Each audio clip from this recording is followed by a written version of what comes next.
Safe po bang magbigay ng picture or photocopy ng title sa buyer?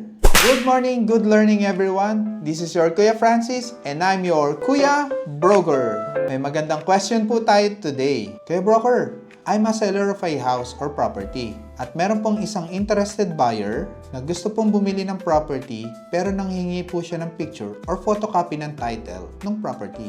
Tanong ko lang po, safe po ba ako magbigay ng picture or photocopy ng title ng property? Kung ako po ang tatanungin nyo, ang opinion ko po rito, kung interested naman po ang isang buyer sa inyong property, ay mas maganda po makipag-meet po muna sila para malaman nyo po ang background ng buyer. Then we ask for the letter of intent or offer to purchase from the buyer. Then i-request po nila i-attach po ang valid ID ni buyer. Sa mga seller, I hope we understand na kailangan po talaga ng buyer ang photocopy ng title at tax declaration sa kanilang pag-conduct ng due diligence. And also, kung mag-apply si buyer ng bank loan. I suggest, kung magbibigay po tayo ng copy ng title at tax declaration, maigi po lagyan niya po ng for verification purposes para hindi po magamit yung copy ng title at tax declaration sa ibang bagay. Huwag po tayong mag-alala kasi hindi naman po malilipat ng buyer yung property by just giving the copy of title and tax declaration. Kung sila po ay may katanungan, paki-comment lang po sa section below. Kung nakatulong itong video na to, paki-type din po ang yes. Para safe po ang ating transaction, please continue to watch our videos. Pasuyo na din po.